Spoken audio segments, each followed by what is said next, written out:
A young alien girl named Lyra lived on a peaceful planet called Eden Prime. The sky was always painted in shades of gold and blue, and two bright suns watched over the fields like gentle eyes. Children from her village ran across the soft grass, their laughter echoing between the shining mountains. They played a glowing energy ball game that filled the air with colors and light, but Lyra could only sit on a rock and watch. She was born with only one leg, and though her people were kind, they didn't know how to help her. Their medicine could heal wounds, but could not create what was never there. So Lyra watched others play, wishing she could join, wishing she could run. She dreamed of feeling the wind on her face, of hearing her name shouted in joy instead of pity. But every time she tried to hop or move too fast, she would fall, and every fall reminded her that she was different. The other children never meant to be cruel, yet their smiles turned quiet when they saw her. Sometimes when they thought she couldn't hear, they whispered, "She's broken," one would say softly. "She can't play," another replied. Lyra heard every word, but she never cried in front of them. She just smiled, and when she was alone, she whispered to the stars, "I wish I could run like them." Her mother, Sarai, worked hard every day to keep them safe. She would sit beside Lyra at night and tell her stories about strange visitors from the stars, humans. They came long ago, bringing machines that could heal, build, and even fly. But after a great storm, they left, and no one ever saw them again. Most people on Eden Prime thought humans were myths, but Sarai believed they were real. Humans, she told Lyra, are the kind of beings who help others, even when it costs them everything. Lyra liked that story. She liked to imagine what humans looked like. Maybe they had wings, maybe they glowed like stars. Sometimes she closed her eyes and imagined one walking beside her, building her a leg out of light. It was only a dream. Until the day everything changed. That morning, the air felt strange. The twin suns were hidden behind thick clouds, and the birds of Eden Prime flew in circles, restless and loud. Lyra sat by her usual rock, watching the children begin their game. Then, the ground shook. A deep rumble rolled across the fields, making the glowing ball fall from the sky. Everyone screamed and looked up. Something was falling. A bright fire cutting through the clouds. A ship, burning as it crashed toward the canyon beyond the village. Lyra's heart pounded. The adults shouted for everyone to go inside, but she couldn't look away. She had seen drawings of ships in her mother's old stories. This one looked just like them, human-made. While the villagers ran to the shelters, Lyra stayed where she was. Her pulse raced, her one leg shaking under her.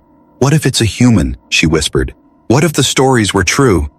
She looked toward the canyon where smoke rose into the sky like a dark ribbon. Something deep inside her, something she didn't understand, told her to go. She grabbed her small walking stick, the one her mother carved for her, and began to move. Step by step, she climbed down the rocky slope. Each movement hurt, but she didn't stop. The wind carried the smell of metal and smoke, and she could hear faint sparks crackling in the distance. Her hands trembled, but her eyes stayed fixed on the light. She didn't know what she would find, a monster, a machine, or maybe a person. At the edge of the canyon, she saw the wreck. A silver ship torn in half, its glowing core dim and fading. Pieces of metal were scattered across the ground like fallen stars. For a moment she thought no one could have survived. Then she heard a sound, a low groan, weak and human. Lyra froze, her heart jumped. She leaned closer and saw a figure inside the broken ship, a man, bleeding and barely moving. He was tall, wearing a torn suit of strange design. One of his arms was made of metal, and sparks flew from it. Lyra gasped. The stories were true. The humans were real. The man turned his head slightly, his lips trembling as he whispered something she couldn't understand. But she knew one thing. He needed help. And though fear filled her heart, she felt something stronger. The same kindness her mother said humans had. Lyra looked back toward her village, then at the wounded human. If she went for help, the guards would come, and they might hurt him. If she stayed, she could be in danger, but she couldn't leave him there to die. So she took a deep breath and whispered, "Don't worry, I'll help you." And for the first time in her life, she felt brave. The smoke rose high into the golden sky of Eden Prime. Lyra's heart beat faster with every step she took toward the broken ship. The metal still hissed from heat, and the air smelled like burned fire crystals. Pieces of glass and wires covered the ground like fallen stars. She had never seen anything like it before. The ship's walls were torn open, revealing strange lights and tools. Everything hummed faintly, like it was still alive. Lyra held her breath and stepped closer, her small hand clutching her walking stick. Then she saw him, the human. He was lying half buried under a bent metal beam. His face was pale, his suit torn and covered in dust. One of his eyes flickered faintly with blue light, and his right arm, made of shining metal, sparked again and again. For a moment, Lyra thought he might already be dead. But then, she heard him whisper, weak and broken, "Help. Me." Lyra froze, her breath catching in her throat. No one had ever spoken to her like that before. With such weakness, such trust, she looked back toward the village, wondering if she should call someone, but she remembered how her people spoke. Of humans, dangerous, forbidden, unwanted. If the guards found him, they would destroy him and his ship without question, so she made her choice. Lyra dropped her stick and began pulling at the metal beam. It was heavy, burning hot to the touch. Her small hands shook, but she didn't stop.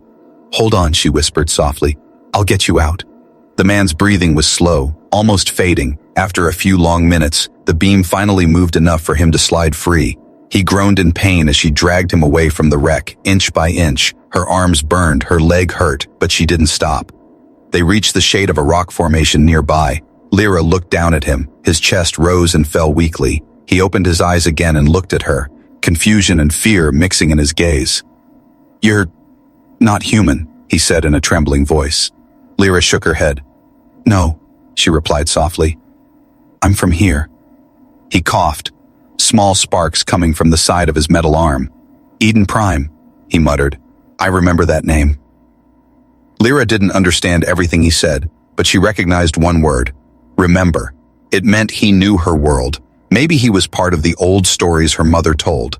The man reached for his chest pocket and pulled out a small silver device. It glowed for a moment, then shut down completely. "No power," he sighed. "No signal." He looked around, lost and broken. Lyra wanted to say something, but her words were simple. "You hurt," she said quietly. "You need help." The man gave a faint smile. "You speak well," he said. "What's your name?" "Lyra," she replied. He nodded slowly. "I'm Aaron. Dr. Aaron Wells." He tried to sit up, but pain shot through his side. Lyra quickly pressed his shoulder down, shaking her head. "You rest," she said firmly. "I bring water." Aaron didn't understand every word, but her tone was clear. She was trying to help. He nodded weakly and lay back down. As Lyra limped away to the small stream near the canyon, she felt a strange warmth in her chest. For the first time, someone had looked at her, not with pity, not with disgust, but with trust. It felt powerful. When she returned, Aaron was barely conscious. She poured a little water into his mouth and wiped the dust from his face. He whispered, "Thank you." Lyra smiled softly. "You're welcome," she said. The suns began to set, painting the sky in orange and purple. Lyra knew she couldn't leave him there overnight. Wild beasts sometimes roamed the canyons after dark. She had to move him somewhere safe. With all her strength, she helped Aaron lean on her small shoulder. Step by step, they made their way toward an old cave not far from the stream. Aaron limped heavily, his robotic leg half broken, sparks flying with every step. When they reached the cave, he collapsed onto the ground, exhausted. Lyra gathered dry grass and made a small fire using the glowing rocks from her pouch. Aaron stared at the light, amazed. "You're brave," he whispered. Lyra blushed and looked away. "Just helping," she said. That night, the cave was quiet except for the sound of soft breathing. Lyra sat near the fire, watching the human sleep. His strange machine arm rested beside him, covered in scratches.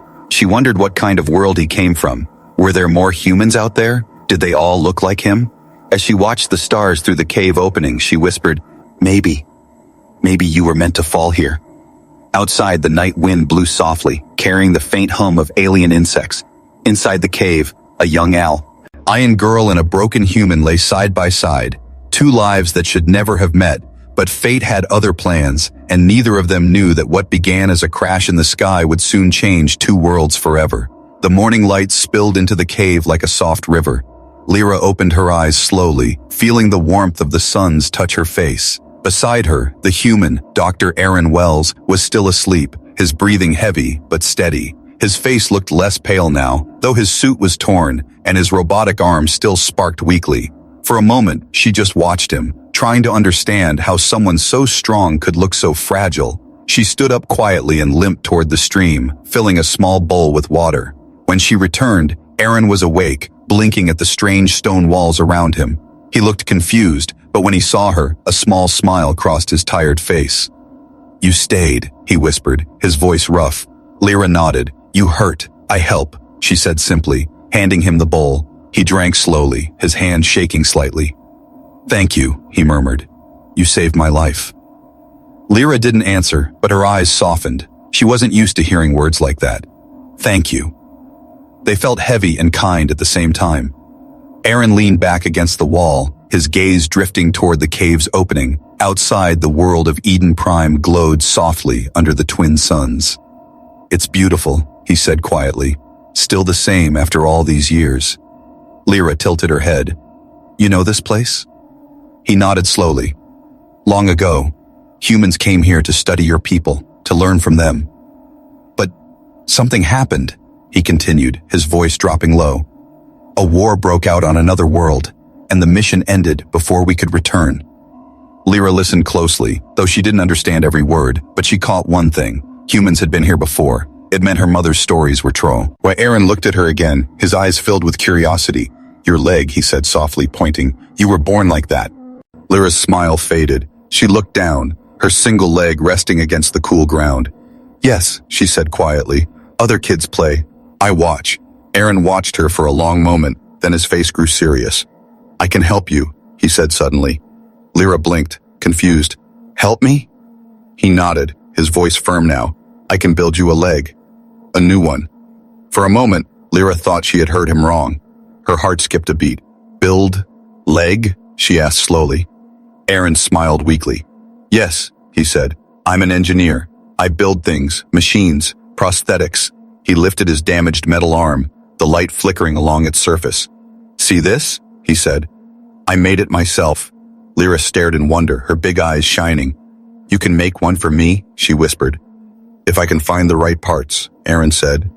"Yes." Lyra didn't know what to say. Her whole life she had dreamed of running, but no one had ever promised her something like this. Her chest felt warm and heavy at the same time. She wanted to believe him, but part of her was afraid to hope too much. Still, when she looked at him, something told her he meant every word. "You promise?" she asked softly. Aaron smiled. "I promise." That single word, promise, stayed in her mind like a spark. For the first time in her life, she imagined a world where she could walk without falling, run without pain, jump without fear. She imagined joining the children's glowing ball game, her laughter echoing under the suns, and it all began with that promise. The days that followed were filled with quiet work. Aaron began searching through the wreck of his ship, gathering pieces that still worked. Lyra helped as much as she could, carrying small tools and collecting shiny metal parts. He showed her how circuits connected, how energy flowed through cables like blood. She listened carefully, her eyes wide with fascination. In return, she taught him simple alien words, for sky, for food, for water. Bit by bit, they learned to understand each other, the human and the alien child, building something greater than both of them. But not everything was easy. Aaron's energy cell was running low, and without it, he couldn't power the tools needed for her prosthetic leg. One night, as they sat by the fire, he looked down at the glowing blue core of his ship, the last piece of working technology he had. "If I use this," he said quietly, "I won't be able to leave this planet." Lyra looked at him with wide eyes. "Then don't use it," she said. "I'll be okay." Aaron shook his head slowly, smiling sadly. "No, Lyra," he said. "Some promises are worth more than going home." Her eyes filled with tears she didn't understand. No one had ever chosen her over themselves before. The human, a stranger from another world, was willing to give up his only way home to help her walk. She didn't know how to thank him, so she whispered the only words she could find. "Thank you, human." Aaron smiled, his voice soft but steady. "Don't thank me yet," he said. "Wait until you run." Outside, the twin suns sank into the horizon, painting the world in gold and violet. Inside the cave, the firelight danced across two faces. One human, one alien, united by a promise that would soon change everything. Days passed slowly on Eden Prime. The suns rose and set, painting the skies in colors that looked like living fire. Inside the quiet cave, Lyra and Aaron worked together, hidden from the eyes of the village guards. The air smelled of metal and burnt circuits, the sound of small tools echoing against the stone walls. Aaron had turned part of the cave into a small workshop. Wires, crystals, and glowing energy cells were scattered around like pieces of a forgotten puzzle. He sat cross-legged on the ground, his robotic hand carefully soldering. Thin wires together, Lyra sat beside him, watching every move with wide, curious eyes. Sometimes she handed him a tool, sometimes she only watched, amazed by how his fingers moved with such care. Project Phoenix, Aaron said one evening, his voice steady but soft. That's what I'll call it. Lyra tilted her head, repeating the strange word, Phoenix. He smiled. It means to rise again, to live after falling. Lyra's eyes sparkled. Like me, she said quietly. Exactly like you, Aaron replied, smiling warmly. But building the leg wasn't easy. Most of his ship's systems were damaged, and the parts he needed were rare. They had to sneak out at night, searching through the crash site for anything useful. Lyra moved quietly through the glowing plants, her heart beating fast every time she heard footsteps in the distance. If the guards saw her helping a human, they would take everything away, maybe even arrest her mother. Still, she went out every night, whispering to herself, for the promise. Aaron noticed her fear, and one night as she returned trembling from the canyon, he placed his metal hand on her shoulder. You don't have to do this, Lyra, he said softly. It's dangerous. But she shook her head. You promised me leg, she said firmly. I help. Her words were simple, but her heart was strong. Aaron looked at her for a long moment, then nodded. All right, partner, he said. We do this together. Days turned into weeks. The leg began to take shape. A beautiful silver frame with soft blue lights running along its sides. Aaron adjusted the balance, the joints, and the sensors again and again until everything felt perfect. He explained every piece to Lyra in simple words. This part helps you stand, he said. This one moves when you move. She nodded, memorizing every sound, every glow, every wire. Sometimes she would fall asleep beside him, her head resting on the table while he continued working through the night. He never complained, just smiled and whispered, Sleep well, little engineer. But something else began to worry Aaron, the power cell. His ship's last energy source was running low. Without it, the prosthetic leg would remain lifeless metal. One evening, he sat alone near the fire, the blue crystal core glowing faintly in his palm. He could use it to send a signal home, or he could use it to power the leg. He looked toward Lyra, who was drawing patterns on the cave floor with a stick. She hummed softly to herself, smiling in a way he hadn't seen before. The decision was hard, but the answer came easily. He closed his hand around the core and whispered, Home can wait. The next morning, Lyra found him working faster than ever. The cave was filled with the hum of machines and the smell of heated metal. What happened? She asked, blinking at the sudden brightness. Aaron looked up, sweat on his face but a smile in his eyes. It's time, he said. The leg is ready. Lyra gasped, her heart racing. She couldn't believe it. After all those nights of collecting, building, and waiting, the dream was real. Her hands trembled as she reached toward the shining prosthetic. Aaron held it gently, placing it beside her. We'll attach it tomorrow, he said, after the final charge. Lyra nodded, too overwhelmed to speak. That night, while Aaron slept, she couldn't close her eyes. She kept looking at the leg, the soft light pulsing like a heartbeat. She whispered to herself, I'll walk, I'll run, I'll show them. Tears filled her eyes, not from sadness, but from hope. For the first time in her life, she could see a future beyond sitting and watching, but far away near the village, 2 guards found strange energy readings coming from the canyon. One of them frowned. It's not natural, he said. We should check it tomorrow. Their scanners flashed red, pointing directly toward the cave where Lyra and Aaron were. Back inside, Lyra finally drifted to sleep beside the fire. Aaron sat awake, staring at the prosthetic leg that glowed softly beside her. He knew the risk they were taking. He knew the guards would come soon, but when he looked at her peaceful face, he whispered with a faint smile, You deserve the stars, little one. Outside, the wind carried the sound of distant thunder. Inside the cave, hope and danger grew together, and as the twin suns rose again, the secret project that could change 2 worlds was almost complete. The suns rose slowly over Eden Prime, casting golden light across the green fields. The air was calm, but inside Lyra's heart, a storm was growing. Today was the day Aaron would attach her new leg. She could hardly breathe from excitement, her hands trembling as she helped him prepare the tools. The cave was alive with energy, the sound of machines humming softly. Aaron checked every wire and crystal, making sure the prosthetic was perfect. Lyra sat quietly, watching every move, her eyes glowing with hope. She had dreamed of this moment since she was small. And now, it was finally here. Aaron looked at her and smiled gently. Ready, Lyra? He asked. She nodded quickly, though her heart beat so fast it almost hurt. He placed the silver leg beside her, its blue light shining softly in the dim cave. This will feel strange, he said, but don't be afraid. I trust you, Lyra whispered. The moment the connection began, a faint light surrounded her leg. The metal hummed, fusing softly with her body. Lyra gasped, feeling warmth travel through her veins. Strange but gentle, Aaron's hands moved carefully, adjusting the small energy nodes. When it was done, he sat back, breathing heavily. "Try to move it," he said quietly. Lyra hesitated, then slowly lifted her leg. For a second, nothing happened. And then, the metal limb moved, perfectly in sync with her thighs. Aughts. Her eyes widened, tears welling up. She took one step, then another, her voice trembled. I can walk." Aaron laughed softly. "You can more than walk," he said. "You can run." Lyra took another step, then another, her balance shaky but real. For the first time in her life, she stood tall. The wind from the cave's entrance brushed against her face, and she felt alive in a way she never had before. Tears rolled down her cheeks as she whispered, "Thank you, human." Aaron smiled tiredly. "You earned it," he said. "I only helped." But their joy didn't last long. Outside, in the hills near the canyon, two alien guards followed the trail of strange energy readings. Their scanners beeped rapidly, pointing toward the cave. One of them frowned. "There's human tech here," he said, "and someone's using it." The other guard drew his weapon. "Let's end this." Back in the cave, Lyra was still testing her steps. She turned to Aaron with a bright smile.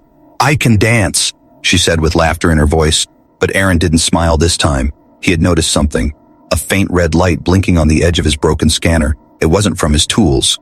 It was from outside. He frowned. "Lyra, we're not alone." Before Lyra could ask what he meant, the sound of heavy footsteps echoed down the canyon. Voices shouted in the alien tongue, harsh and angry. Aaron grabbed the prosthetics toolkit and threw a cloak over the glowing machines. "Hide," he whispered. "Quickly." Lyra froze, fear filling her heart. "They found us?" she asked softly. Aaron nodded. "Yes." The first beam of light flashed through the cave entrance. The guards entered, their weapons glowing with bright green fire. "Step away from the machine," one shouted. Lyra stepped forward before Aaron could stop her. "Please, don't hurt him," she said. "He's not dangerous." The guards looked at her in shock. "You're helping." "A human?" one hissed. "That's forbidden." Aaron moved beside her, raising his hands peacefully. "She did nothing wrong," he said. "It's me you want." The guards didn't understand his words, but his tone was clear. They turned their weapons toward him. Lyra's heart pounded. She limped forward, her new leg shining faintly in the light. The guards' eyes widened. "What have you done?" they shouted. One of them reached for the prosthetic. "Human corruption!" he yelled. "Destroy it!" "No!" Lyra screamed, stepping between them and Aaron. Her new leg glowed brighter, reacting to her emotions. A wave of blue energy pulsed through the cave, knocking dust and pebbles loose from the walls. Everyone froze, stunned. Aaron stared in awe. The leg was more powerful than he expected. It wasn't just a machine. It was alive with the energy of Eden Prime itself. The guards looked terrified. One of them backed away slowly, whispering, "It's impossible." But the other didn't stop. He raised his weapon again. Aaron stepped in front of Lyra, shielding her. "If you want to shoot someone," he said softly, "shoot me." The guard hesitated. Then, from behind them, a loud voice shouted, "Enough!" Everyone turned, and it was Sarai, Lyra's mother. She stood at the cave entrance, her eyes wide with shock and fear. When she saw her daughter standing, truly standing, she gasped, her hand covering her mouth. "Lyra?" she whispered. Lyra turned toward her, tears shining in her eyes. "Mother, I can walk." For a long moment no one spoke. Even the guards hesitated, unsure what to do. The silence was broken only by the hum of the glowing leg. Then one of the guards lowered his weapon slightly and said, "We must report this." They turned and left, their faces pale. Sarai ran to Lyra, holding her tightly, crying with both joy and fear. Aaron stood quietly, exhausted but smiling. He knew what would come next. The council, the judgment, the danger. But as he watched Lyra take another confident step, he whispered to himself, it was worth it. Outside the and air rumbled across the skies of Eden Prime. The world had just witnessed something forbidden. A human and an alien child breaking the oldest law, and nothing would ever be the same again. The world of Eden Prime changed overnight. News of the human and the forbidden machine spread like fire through the villages. Whispers turned into fear, and fear turned into anger. They said the girl was cursed, that her leg was made from forbidden energy, and that the human who built it was dangerous. Lyra could feel the eyes of the villagers every time she stepped outside. Where once there was silence, now there were stares and murmurs. Children who used to play nearby now ran away, their parents pulling them close. Her mother, Sarai, held her hand tighter each day, but even she couldn't protect her from the storm that was coming. Inside the cave, Aaron packed what little he had left. His eyes were tired, his face pale, but his heart was steady. He knew this moment would come. Humans had never been welcome here. Lyra stood beside him, her voice trembling. "They're coming for you," she whispered. Aaron nodded quietly. "I know." Outside, the sound of footsteps echoed through the canyon. Dozens of guards marched toward the cave, their weapons glowing bright green. The leader shouted, "By order of the Council of Eden Prime, the human will surrender at once." Lyra stepped forward, her heart pounding. "No," she said firmly, "he's not dangerous." But the guards ignored her. One of them shouted, "The human has corrupted you, child. Step aside." Aaron took a deep breath, placing a hand on her shoulder. "Lyra," he said softly, "it's all right." She looked up at him with tears in her eyes. "You said we'd build more. You said we'd run together." He smiled gently. "We did run," he said, "even if just for a moment." Then he stepped forward, raising his hands. "I'll go with you," he told the Geo. "Stewards, but leave her alone." The guards hesitated, their weapons still aimed at him. "Why should we trust you?" one asked. Aaron reached into his pocket slowly and pulled out the blue energy core, the heart of his ship. He placed it on the ground, the light pulsing softly. "This is my last power source," he said. "Take it if you must, but let the girl live." The guards exchanged glances, unsure of what to do. Sarai pushed her way through the crowd, her face pale with worry. "She's just a child," she pleaded. "She did nothing wrong." But the leader's voice was cold. "The law is clear," he said. "Human technology is forbidden." Lyra's tears fell silently. She ran to Aaron and held onto his arm tightly, refusing to let go. "Don't go," she begged. "They'll hurt you." Aaron smiled sadly, his eyes soft. "Sometimes," he said gently, "to protect someone, you must let them go." He reached up and touched the side of her face, wiping away her tears.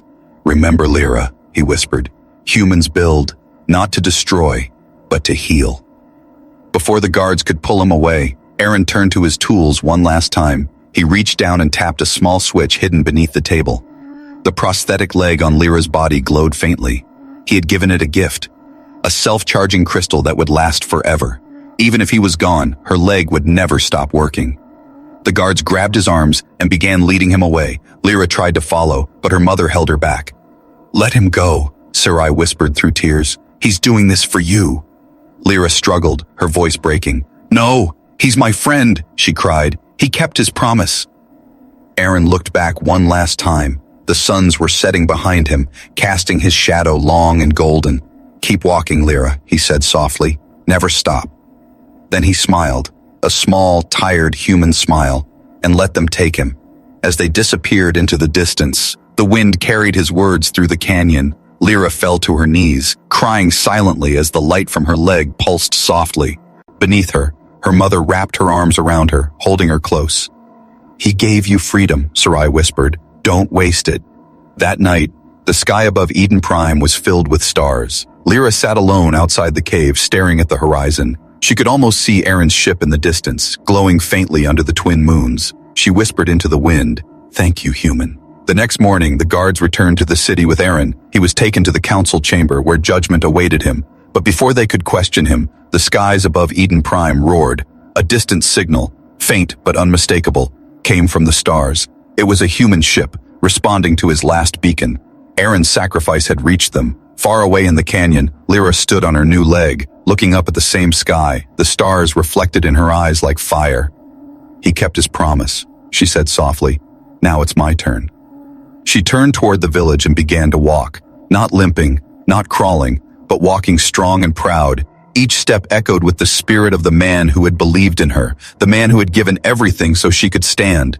And though she didn't know it yet, her next step would start something much bigger. A change that would echo across both worlds forever. The suns of Eden Prime rose slowly, painting the world in soft gold and silver. A gentle wind carried the smell of morning grass and the sound of laughter from far away. But today, that laughter no longer made Lyra sad. For the first time in her life, she could join them. Weeks had passed since the human was taken. The council declared the case closed, saying the alien child had been cleansed of forbidden influence. But everyone in the village knew the truth. The human was gone because he had cared too much, and the girl who once limped alone now walked with the strength of two worlds. Each day, Lyra practiced in secret. She learned to balance, to walk, and then to run. At first, every step hurt, but she never gave up. The metal leg glowed faintly with each movement, powered by the crystal Aaron had built. It moved like it was part of her, smooth, strong, alive. Sometimes, when she stood under the stars, she could almost hear his voice. "Keep walking, Lyra," he would say. "Never stop." The children who once laughed at her began to watch in silence. They saw her move faster than they ever could, her prosthetic leg shining like a blade of light. At first, they whispered in fear. Then, in awe, one day, the same group of children who once ignored her came forward. A small alien boy with bright eyes held out a glowing ball and said, "Will you play with us?" Lyra froze, the memory of sitting alone flashing in her mind. For a moment, she couldn't speak. Then she smiled, a bright, proud smile, and nodded. "Yes," she said softly. "Let's play." The ball soared through the air, leaving a trail of light behind it. Lyra ran after it, her heart racing faster than her legs. The wind rushed past her face, lifting her hair like silver ribbons. Every jump, every step, every kick felt like magic. The crowd that had gathered gasped as she leapt into the air, her new leg glowing with energy. She kicked the ball so hard it exploded into a ring of light that filled the sky. The children cheered, and for the first time, Lyra laughed. Not quietly, but loudly, freely, like the others. From the edge of the field, her mother watched with tears in her eyes. Sarai whispered softly, "You did it, my child." Then she looked up at the sky, her voice trembling. "And you, human, you kept your promise." As the sun set, the village gathered to see Lyra play. No one called her broken anymore. No one looked away. Instead, they clapped and cheered every time she ran. Even the elders who once feared the human technology could not deny the miracle they were seeing. They saw not a machine but a symbol, a bridge between two species that had once been divided by fear. That night, when the stars came out, Lyra climbed to the top of the hill near the canyon.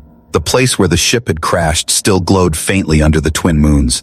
She sat quietly, her hand resting on her metal leg. A soft light blinked on its side, one she had never noticed before. It flashed in a pattern, long, short, then paused, then repeated. She frowned, then gasped softly. It was a signal, a human signal. She looked up at the sky, and there, just beyond the horizon, a small ship crossed the stars. It wasn't large or loud, but she knew that shape, that sound, that light. Her heart leapt. "Aaron," she whispered. Maybe he was alive. Maybe he had escaped. Maybe the humans had come back for him. She stood up and waved, tears filling her eyes. The ship blinked once more, as if answering her, then vanished into the clouds. Lyra stood there for a long time, smiling through her tears. She didn't know if she would ever see him again, but she knew what he had given her would never fade. He had given her more than a leg. He had given her courage, hope, and the will to rise. The next day, the village elders announced a change in law. They declared that human technology, if used for good, would no longer be forbidden. Compassion, they said, is not a crime. And in the center of the village, a statue was built, a small figure of a human holding out a shining prosthetic leg. At its base, words were carved in both languages. To build is to care, to help is to live. Years later, Lyra grew into a young woman, strong, confident, and loved by all. She became a healer, using what she learned from Aaron's tools to help others. Children from far away came to see the girl who once couldn't walk but now ran faster than the wind. They called her the Girl of Light, and she would smile and say, "A human built this light." Sometimes, late at night, she would stand by the canyon and look up at the stars, the same stars he once stared at from Earth. She would whisper softly, "Thank you, human, wherever you are." And the wind would answer back, a faint hum, like the sound of a distant engine. Maybe it was the universe's way of saying, "You're welcome." Under the twin suns of Eden Prime, the girl who once could only watch finally ran. She ran not just for herself, but for the one who had given her wings of metal and heart. And as her footsteps echoed across the fields, every beat of her leg whispered the same eternal truth. Humanity builds, humanity cares, humanity endures.